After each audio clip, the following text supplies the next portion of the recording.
tengo básicamente el mismo práctico. Tenemos la actividad 7 que ahí, bueno, hay algo para analizar, algo parecido a lo que si el curso complemento quizás les parezca, suena un poquito familiar. La actividad 7 nos dice, considera las siguientes curvas de demanda, si aquí tenemos una función de demanda y aquí tenemos otra. Nos dice, exprese las funciones de ingreso total y el ingreso marginal para ambos productos, ¿sí? Tanto para el producto A como para el producto B. Bueno, el ingreso total, ¿sí? Es igual a la cantidad multiplicada por el precio. Entonces, por ejemplo, si yo estoy en el producto A, la cantidad es toda esta función, ¿sí? Sería 150 menos 3 precios de A, ¿sí? Multiplicado por el precio. Hago propiedad distributiva, me va a quedar 150p menos 3p al cuadrado, ¿sí? Esto que acabamos de obtener es nuestro ingreso total, ¿sí? Y lo que me pide después es el ingreso marginal. El ingreso marginal no es otra cosa más que la derivada del ingreso, ¿sí? Si yo derivo esta expresión que es el ingreso total, me va a quedar 150 menos 6p.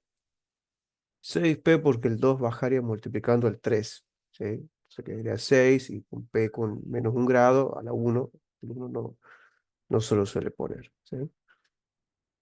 Ahí tendríamos la actividad con respecto al producto A. Ahora, si lo hacemos con respecto al producto B, vamos a tener que el ingreso total va a ser igual a 60 menos un medio del precio, todo esto multiplicado por el precio. También propiedad distributiva, ¿sí? Y esto me va a quedar como 60p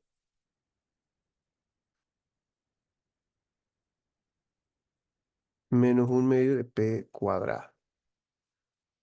Y si hacemos la derivada del ingreso, nos va a quedar 60 menos p. ¿Por qué menos p? Porque si el 2 yo lo bajo y lo multiplico por un medio, me queda 1. ¿Sí? El 1 no lo ponemos. Y arriba como exponente, si le resto un grado, me queda p a la 1. Seguramente el grado 1 no lo colocamos, ¿sí? Bien, y ahí tendríamos la primera consigna. La B es un tanto más teórica, nos dice, diga cuál de las dos demandas es más elástica. Eso hace referencia a cuál tiene mayor pendiente. Si nosotros analizamos cuál tiene mayor pendiente, recordemos que la pendiente está dada por el número que está acompañando la variable, podemos ver que la que mayor pendiente tiene es la demanda del producto A. ¿Sí? El A tiene mayor pendiente. Eso significa que la inclinación de la función de demanda es más acostadita en el producto A que en el producto B, ¿sí? Lo que nos está queriendo decir es que el producto A yo tengo básicamente por cada aumento del precio, la cantidad baja en 3 unidades. Mientras que en B, si yo subo el precio, la cantidad demandada cae en menos 0,5, que sería un medio, la cantidad. O sea, ¿dónde hay más sensibilidad? En el producto A, por la pendiente, sí, por la mayor pendiente que tenemos. Esa sería la respuesta al B, ¿sí? Siempre recordemos que podemos analizar el elasticidad sin calcular a partir de la pendiente, ¿sí? Y después la C sí nos pide, dice, calcule las elasticidades precio para cuando el precio de A y el precio de B es de 36. Entonces, aplicamos la fórmula, si vamos a tener elasticidad de precio. La pendiente es más inclinada. En el A sí es más inclinada. En el A si la dibujo sería así. Mientras que en el B sería así.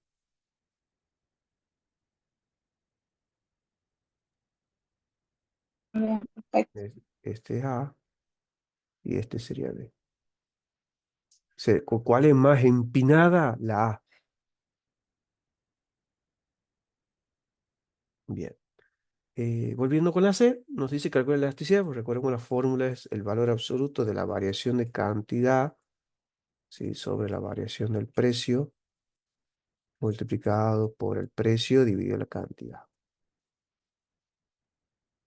Bien, nosotros sabemos que variación de Q sobre variación de P es la pendiente, en este caso sería -3. Multiplicado por el precio, que nos dice que va a ser 36, dividido la cantidad, que para sacar la cantidad reemplazo aquí en P el precio, que es 36, vamos a resolver, sería 150 menos 3 por precio que vale 36, nos da 42.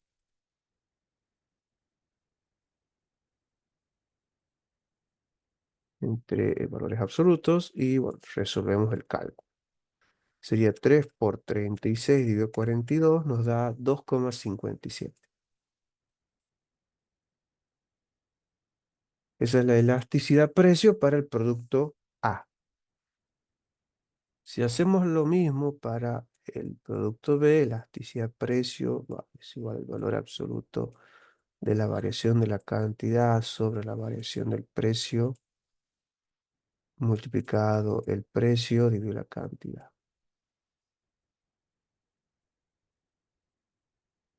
Vamos reemplazando bueno, variación de Q sobre variación de pre es la pendiente, que es menos un medio, por el precio que es 36. Si usamos el mismo precio para ambos, es lo que nos aclaran aquí, y sacamos la cantidad. Para la cantidad sería 60 menos 0,5 por 36 nos da también 42.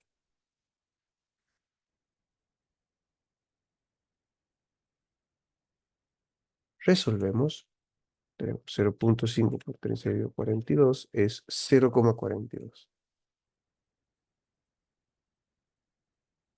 Bien, y ahí están las elasticidades, tanto para el A como para el B.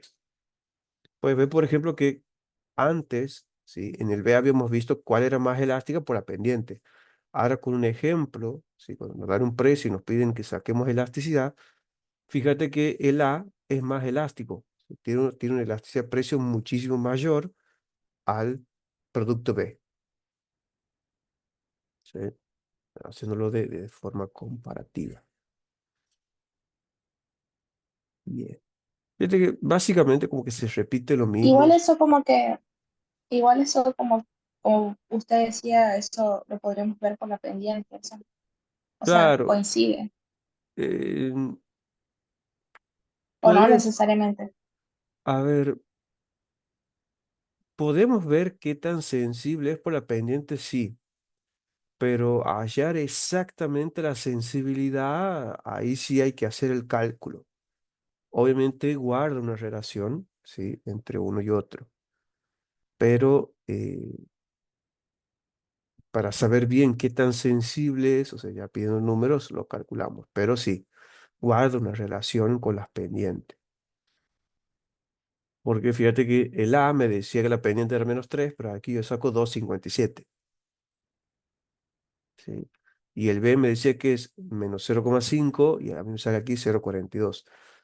Hay una diferencia, pero a fines comparativos de ver cuál es más elástica, sí me sirve un poco la pendiente. Claro, sería raro que diga que, por ejemplo, QDA es elástica y cuando resuelvo el ejercicio me sale con que la otra es elástica. Sí, sí, Sería sí, sí. raro. Sí, así de tal cual. Bien. Am, bueno, y después, bueno, viene un ejercicio que es igual, sí, al que habíamos hecho la clase pasada, donde dice a qué nivel de precio y cantidad de elasticidad de precio y la demanda son iguales a uno. O sea, en ese caso hago un hito, sí, vamos a hacer el de A. Nos que nos plantea, bueno, cuando la elasticidad de precio y la demanda, mismas fórmulas, variación de Q sobre variación de P por P dividido Q es igual a uno. Y lo que hacíamos era, bueno, ir reemplazando. Primero, si yo sacaba los valores absolutos, esto se hacía -1. iba reemplazando delta de Q sobre delta de P es la pendiente, que mejor dicho es menos 3 por el precio que no lo conozco, dividido la cantidad que no la tengo, pero tengo la expresión para la cantidad, que es 150 menos 3P. Lo que hacíamos era, y sigo por acá, menos 3 multiplicado por P queda con menos 3P igual a menos 1, y esta expresión pasaría para acá multiplicando. Entonces, 150 menos 3P. Lo único que va a generar esto es que cambia el signo, porque menos 1 por 150 es menos 150, y menos 1 por 3 es más 3P. De este lado queda menos 3P. Agrupo lo que tenga el precio de un lado, o sea, voy a bajar el menos 3P, y esto que está sumando pasaría restando, igual a menos 150. Esto me va a dar menos 6P, igual a menos 150. Y si el 6 lo paso dividiendo, vamos a tener que 150 entre 6 es de 25. O sea que el precio que genera una elasticidad precio de la demanda es de 25 pesos.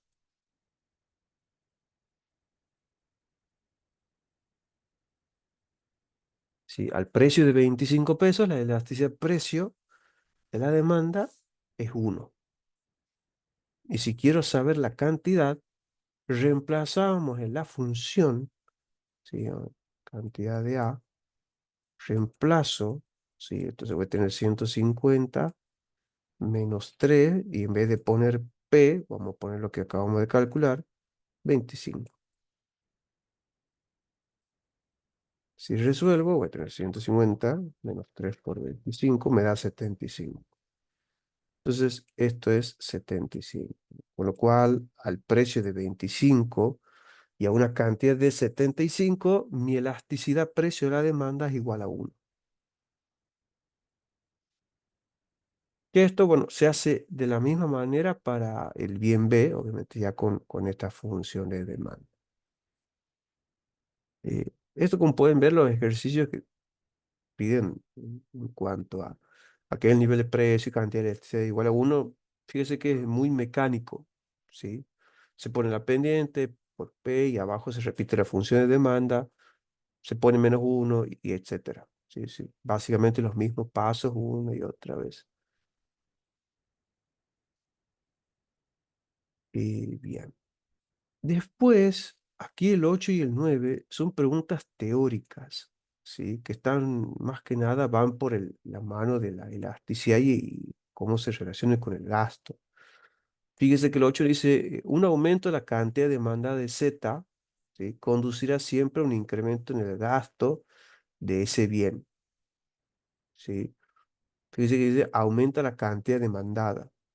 Bueno, recordemos el grafiquito que teníamos nosotros de la función de demanda con sus elasticidades, ¿sí? Tenemos elasticidad precio menor a 1, el punto medio donde la elasticidad precio es igual a 1, y de ahí para arriba la elasticidad precio es mayor a 1. Y ese gráfico se relacionaba con la curva, ¿sí? De gasto total. Ahí. Y vamos a razonar porque nos dice un aumento de la cantidad demandada. Significa que las cantidades están, epa, que las cantidades están aumentando. Yo sé que las flechitas aquí en el gráfico de demanda van para arriba. ¿Cuándo aumentaba la cantidad demandada? Cuando se bajaba el precio. Si el precio se bajaba, la cantidad aumentaba. Lo que nos dicen a continuación es que aumente la cantidad demandada significa que el gasto va a aumentar. Bueno, fíjense qué pasa con las flechitas cuando yo miro la curva o la montaña del gasto total. Podemos ver que eso no es cierto. Porque, por ejemplo, en bienes elásticos, que yo baje precio para que aumente la cantidad, porque a mí me dicen que aumenta la cantidad, ¿sí? Está aumentando la cantidad, obviamente va a aumentar la cantidad si es que yo bajo precios, ¿sí? Por la ley de la demanda. Entonces, si yo bajo precios, aumenta la cantidad. Y si miro dónde cae la flecha en el gráfico del gasto total, podemos ver que el gasto va a aumentar para cuando el bien es elástico, pero el gasto va a caer, ¿sí? Si el bien es inelástico. Entonces, esa es la respuesta. ¿Conducirá siempre? No, porque depende del tramo elástico de la función de demanda. Para bienes elásticos, un descenso del precio para que aumente la cantidad sí aumentaría el gasto total del consumidor en ese bien. Pero si el bien es inelástico, bajar precios para que aumente la cantidad demandada hace que el gasto en ese bien caiga. ¿Se entiende? No, la verdad que no. Entiendo el primer gráfico, pues eso sí, pero no el segundo. El O sea, segundo la es explicación. el segundo hace referencia al gasto total del consumidor. Ahora, para entender por qué están las flechas ahí, lo que decíamos era, yo dejo caer la flecha.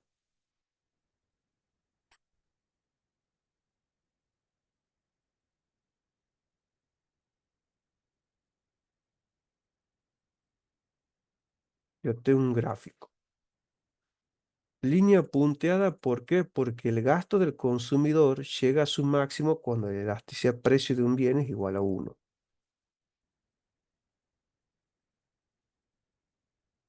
Y tiene siempre forma de montaña. Entonces, para entender el gasto total del consumidor, tengo que ver qué pasa con las flechas. Básicamente es guiarse de aquí, o sea, conociendo la ley de la demanda, que si yo bajo el precio va a aumentar las cantidades, dejo caer la flecha, ¿sí? Entonces, para cuando la elasticidad de precio es mayor a uno, que significa que el bien es elástico, si yo dejo caer la flechita, fíjate que va a caer mirando para arriba. ¿Así está ahí? Sí, ¿Qué significa eso? ¿Cómo ves que va el gráfico? que va creciendo. Va creciendo. ¿Qué estaría creciendo? ¿Qué acabamos de graficar? El gasto total. Ya. Entonces, lo que estamos diciendo es que si yo bajo el precio para que aumente la cantidad demandada, si yo miro cómo impactaría en el gasto, ¿sí? Dejando caer la flecha, podemos ver que el gasto va aumentando, ¿sí? Solo, solo analizando la parte del bien donde tiene una elasticidad mayor a uno, ¿sí? Ahora, pasemos de la elasticidad de precio igual a uno para el otro lado, o sea, vamos ahora a este sector de la función de demanda. En este sector, si yo dejo caer la flecha, caería así. ¿Para dónde mira la flecha?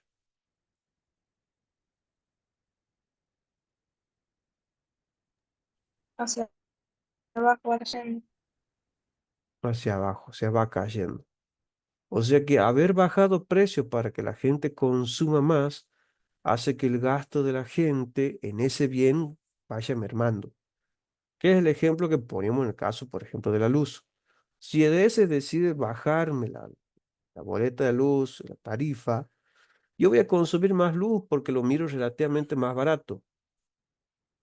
¿Sí? Entonces, como me sale cada vez más barato, bueno, puedo consumir un poquito más de luz y no gasto tanto en ese bien, ya como me sobraría plata, empiezo a gastar en otras cosas.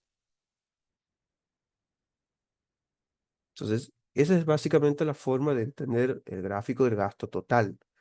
Mirando, mirando qué pasa en cada uno de los tramos de elasticidad de la función de demanda.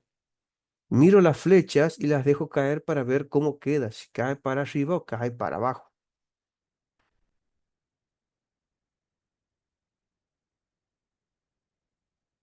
¿Se entiende hasta ahí? Bien, Sí, sí, ahora sí, gracias. De la misma manera, ¿sí? Hay que ver, por ejemplo, qué pasaría si subo el precio. Por eso ahora voy a hacer con otro color. Si yo subo el precio, las cantidades demandadas bajan. Entonces tengo que ver cómo cae la flecha en el gasto total. Aquí para el tramo elástico, si la dejo caer a la flechita, caería mirando para abajo. Significa que si yo subo el precio para bienes con elasticidad mayor a uno, el gasto del consumidor cae. Pero para bienes con elasticidad menor a uno, si me fijo cómo caería la flechita, caería subiendo. O sea que el gasto del consumidor en ese bien aumentaría. Eso es básicamente es ir, bueno, sabiéndolo de memoria, porque eso te dice, bueno, qué va a pasar con el gasto según subas o bajes los precios o aumente o baje las cantidades. ¿Sí? De hecho, con esto también se responde la pregunta B, porque en la B también nos dice, si el Consejo Deliberante de la Ciudad Capital le pidiera un consejo sobre la tarifa en el servicio público de pasajeros, y usted conoce la elasticidad precio de la demanda respecto a la cantidad de viajes y el gasto de la comunidad, ¿cómo utilizaría esa información para verter una opinión? O sea, con este gráfico, que este es básicamente el resumen entre la elasticidad y el gasto del bien, ¿sí? El gasto del consumidor en un bien, puedes asesorar.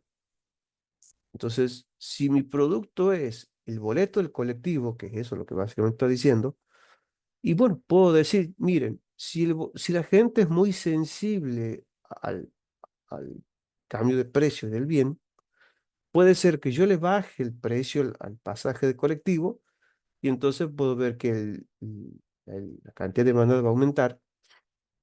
Y bueno, ¿cómo va a ser el gasto? Y depende de qué tan sensible sea la cantidad de demanda de boleto de colectivo. Si tiene una elasticidad mayor a uno o menor a uno. Con eso yo puedo decir, bueno, si va a aumentar el gasto o bajar el gasto. De la misma manera, si yo decido subir el precio del colectivo, las cantidades caen y bueno, va a depender de qué tan elástico sea el pasaje del colectivo para yo poder decir si el gasto del consumidor va a aumentar o va a caer.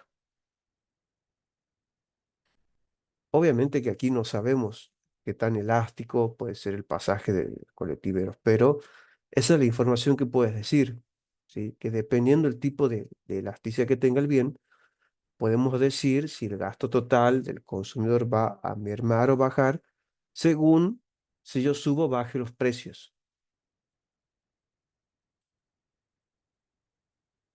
Entonces, por ejemplo, si el pasaje de colectivo es elástico, es decir, tiene una elasticidad de precio mayor a uno, bajar el precio, ¿cómo impactaría en el gasto del consumidor?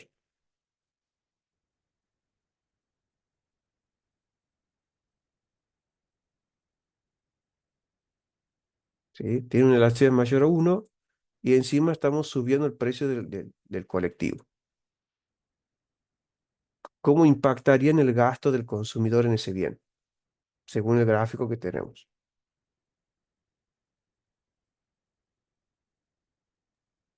Gasto sube.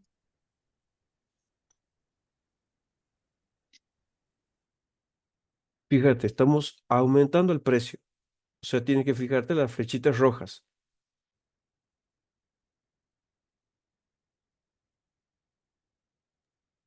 Sería al revés, el gasto total baja.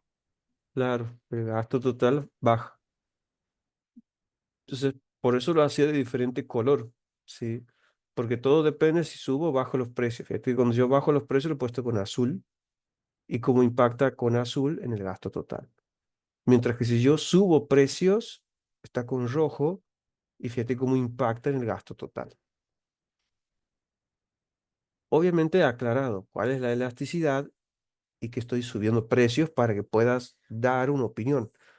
Porque la verdad no podemos dar una opinión o no podemos decir qué es lo que va a pasar si yo no sé qué tan sensible es el producto cuando vos le cambias el precio. ¿Sí? Es algo muy importante. Si no, medio que difícil de poder decir algo.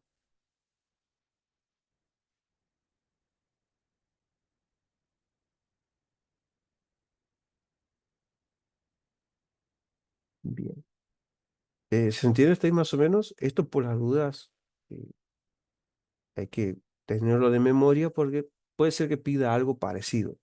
¿Sí? Eh, ¿se entiende hasta ahí? Sí, hasta sí. Bien, bien. Después tenemos el 10 que era el cuadro que medianamente veremos haciendo. Esto lo vamos a dejar para después, así lo terminamos, porque la verdad en los parciales nunca han pedido este cuadro, es más que nada otra cosa, pero de todas maneras quiero verlo. Y después viene un ejercicio un tanto que a mí no me gustaría hacerlo porque mezclaría muchas cosas que para el parcial no vienen al caso.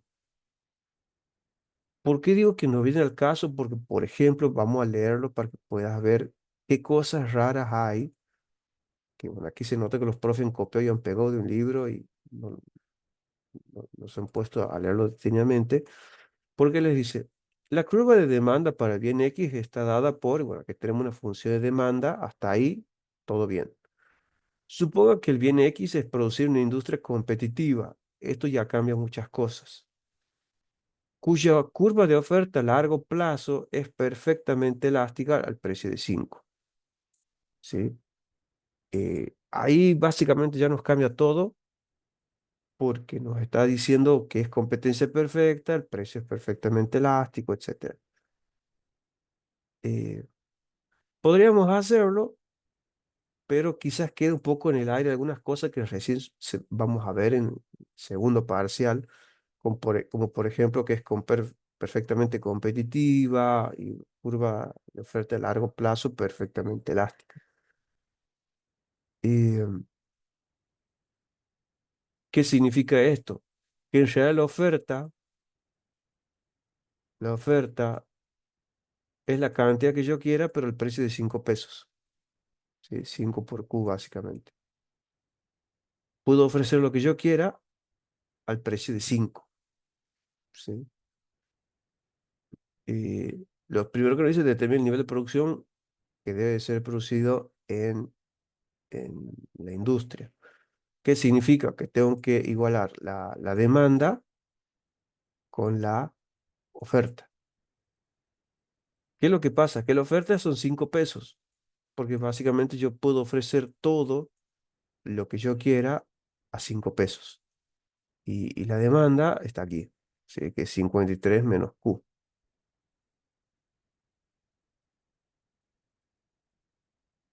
Si yo despejo Q, me va a quedar 5 menos 53 menos Q. Y aquí esto me va a quedar, vamos a hacer la resta, 48. O sea que debo producir 48 unidades. Ahora, ¿por qué he hecho esto? Porque, bueno, de ahí vienen las cosas medio raras, porque dice que la curva de oferta es perfectamente elástica. ¿Qué significa perfectamente elástica? Perfectamente elástica se dice cuando una función es así, es totalmente horizontal. O sea que mi oferta es esta línea recta, ¿sí? Y mi demanda, bueno, es esta que medianamente sería así. Esta curva de oferta perfectamente elástica significa que yo puedo vender cualquier cantidad, pero a un solo precio. Esto se suele dar más con los commodities. ¿Sí? Los commodities son soja, trigo, maíz, porque básicamente tiene un precio internacional y nadie vende por encima ni por debajo de ese precio. ¿Sí? Entonces yo puedo vender la cantidad que quiera de maíz, pero al precio que esté publicado en Pizarra. ¿Sí? Eh, de ahí, bueno, una curva de oferta es perfectamente elástica. Puedo vender la cantidad que yo quiera, pero a un precio fijo. Ese precio yo no lo puedo modificar. Con lo cual, bueno, la oferta es a cinco pesos. Si la igualo con la demanda, que es 53 menos Q, despejo Q, ¿sí? Si hago 5 menos 53 me iba a quedar menos 48, pero con el menos de Q se me cancelaba, ¿sí? Es decir, para que quede así todo completo, nos quedaría aquí 5 menos 53, nos quedaba menos 48, en menos Q. Y después este menos con este menos se me cancelaba, quedándome Q, ¿sí? O sea, la cantidad de equilibrio en 48 unidades. Que eso lo veo aquí, 48. ¿Sí? Esas son las cantidades de equilibrio. Y el precio de equilibrio es 5, porque ese precio yo no lo puedo cambiar, porque esto es perfectamente elástico. El precio nadie lo discute, ¿sí? Por eso no me gustaba mucho este ejercicio, porque hay cosas un poquito más avanzadas. No sé, no tengo que copiar y pegar el ejercicio, pero es más que nada esto, ¿sí? ¿Se entiende hasta ahí más o menos? Sí, sí, sí, se entiende. Ya, Interesante. ya. Lo que sí han pedido el año pasado, y que no lo han explicado, es esto, el excedente del consumidor. ¿Qué es el excedente del consumidor? Bueno, la función de demanda puedes ver que empieza desde aquí arriba y termina aquí abajo, pero la gente está conforme aquí con este puntito. Todo este sector, desde aquí donde empieza la demanda hasta el equilibrio, ¿sí? Todo eso se llama excedente del consumidor. ¿Por qué? Porque significaba que había gente que estaba dispuesta a pagar aquí un precio obviamente mucho más alto de 5, pero por haber negociado termina pagando un precio de 5.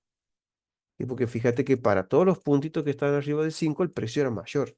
Pero había gente que sí estaba dispuesta a comprar. Entonces, como logramos que entre todos ponernos de acuerdo y el precio es menor, por eso se llama excedente del consumidor, porque hay gente que se ha ahorrado de gastar lo máximo, ¿sí? Que podía gastar. O sea, suponiendo un ejemplo, yo estaba dispuesto a pagar 10 pesos por tonelada, pero como somos muchos y negociamos, terminamos todos pagando 5. Todos ganamos y ganamos a un precio de 5.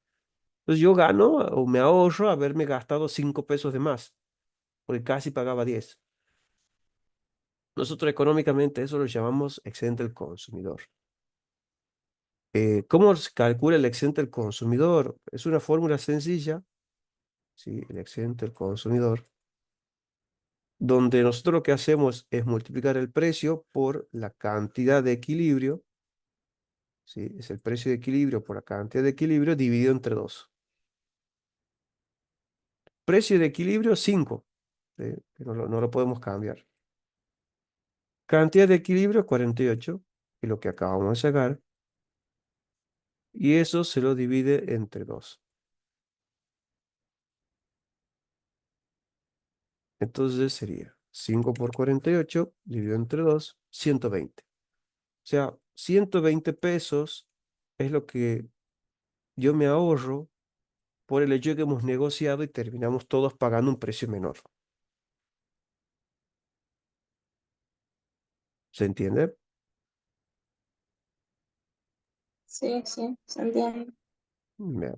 Esto sí hay que tener mucho cuidado porque el año pasado sí lo han pedido. Sí, bueno, esta sería la formulita de cómo encontrar ese excedente del consumidor. Fíjate que obviamente antes hay que sacar el precio de equilibrio y la cantidad de equilibrio.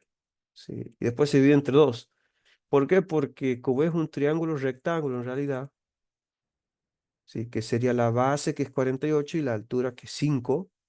Entonces cuando yo hago 45 por 8 saco el área de todo este rectángulo. Pero como necesito la mitad, por eso lo dividimos entre 2. Entonces de ahí viene la formulita.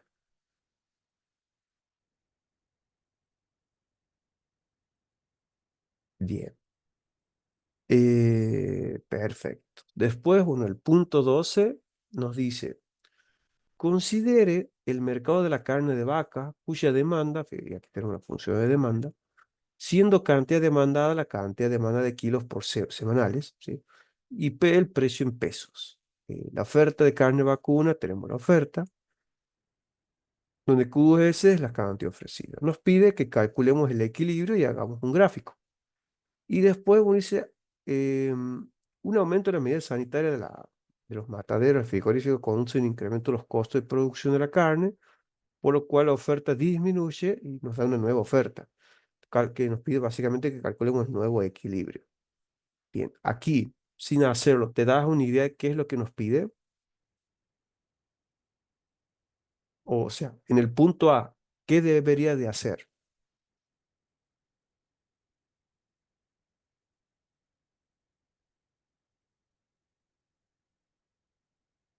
No tendré que usar la fórmula, una de las fórmulas, no ¿Qué más fórmula? segura. La que usamos, no, hay que fijarme, no me lo sé todavía. No, ojo, fíjate lo que pide. Dice, calcule el equilibrio del mercado. Entonces, ¿qué tendríamos que hacer? Si nos pide el equilibrio.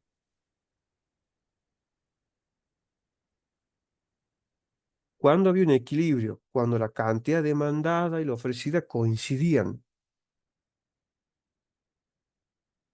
Entonces, para eso hay que igualar la demanda con la oferta. Entonces, en el punto A, lo que nos piden es igualar la cantidad demandada a la cantidad ofrecida. Con lo cual vamos a tener cantidad demandada, aquí nos dicen es 1000 menos 10P.